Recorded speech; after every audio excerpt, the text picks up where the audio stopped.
পাপড়ি চাট, দই বড়া এই সকল মুখরোচক খাবার কিন্তু আমরা সকলেই খেতে পছন্দ করি। নমস্কার বন্ধুরা, রেসিপি কথা পরিবারে সকলকে জানাই সাদর আমন্ত্রণ। আজ আমি তৈরি করেছি গ্রিন চাটনি আর মিষ্টি চাটনি। গ্রিন চাটনি বানানোর জন্য আমি নিয়েছি ধনেপাতা। ধনেপাতাগুলো খুব ভালোভাবে ধুয়ে পরিষ্কার করে নিয়েছি। 4টে কাঁচা লঙ্কা, কয়েকটা রসুনের কোয়া আর নিয়েছি অর্ধেক পাতিলেবুর টুকরো। মিক্সিং জার নিয়েছি একটা, এর মধ্যে প্রথমেই দিয়ে দেবো কাঁচা লঙ্কা, দেব রসুনের কোয়া, দেব ধনেপাতা।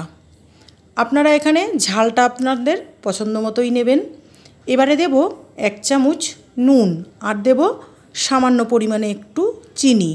সমস্ত কিছু এবারে মিক্সিং জারের মধ্যে খুব ভালোভাবে ব্লেন্ড করে নেব। খুব সুন্দর একটা স্মুথ পেস্ট তৈরি হয়ে গেছে ধনেপাতার। এবারে একটু বাকি রয়েছে এখনও গ্রিন চাটনিটা সম্পূর্ণ হতে। এবারে দিয়ে দেবো অর্ধেক পাতিলেবুর রসটা।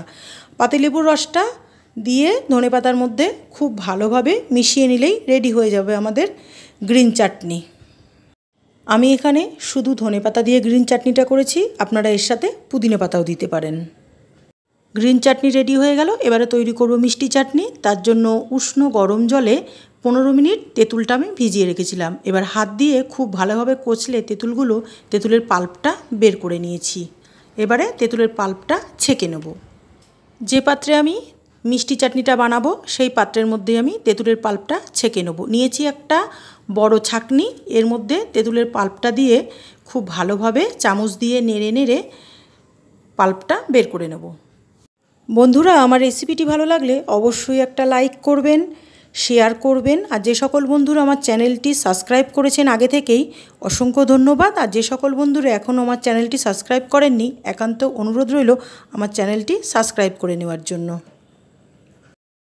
তেঁতুলের পাল্পটা আমাদের রেডি হয়ে গেছে। যে অনুযায়ী তেঁতুল নেবেন সেই অনুযায়ী কিন্তু জলটা দিতে হবে। তেঁতুলের পাল্পটা এবারে খুব ভালোভাবে জাল দিয়ে নেব। দিলাম 1 চামচ নুন, দিলাম লঙ্কার গুঁড়ো। গ্যাসের ফ্লেমটা মিডিয়ামে রেখে খুব ভালোভাবে তেঁতুলের জলটা জাল দিয়ে নেব। খুব ভালোভাবেই ফুটে গেছে। এবারে দেব জ্যাগেরি পাউডার বা গুড়ের গুঁড়ো। আপনারা যে কোনো রকম গুড়ই এখানে দিতে পারেন। গুড়টা খুব ভালোভাবে মেল্ট হয়ে গেলেই দিয়ে দেব চিনি। গুড় আর চিনি দুরকমই আমি এই চাটনির মধ্যে দিয়েছি। গুড়টা দিলে কালারটা খুব ভালো আসে, আর চিনি দিলে গুড় আর চিনির মিশ্রণে টেস্টটা খুব ভালো হয়।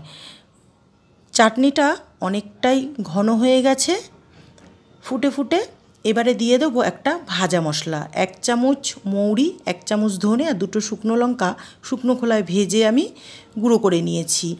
এই ভাজা মশলাটা দিলে কিন্তু চাটনির স্বাদ আরও দ্বিগুণ বেড়ে যায়। মিষ্টি চাটনি আমাদের একদম রেডি হয়ে গেছে। পাপড়ি চাট, দই বড়া এগুলো কিন্তু এই 2 রকম চাটনি ছাড়াই কিন্তু অসম্পূর্ণ। এছাড়া আপনি যে কোনো রকম পকোড়া গ্রিন চাটনি দিয়ে খেতে পারেন। আর সিঙাড়ার দোকানেও কিন্তু এই রকম রেড চাটনি দিয়ে কিন্তু সিঙাড়া সার্ভ করা হয়। তাহলে সকলে ভালো খান, সুস্থ থাকুন। ধন্যবাদ।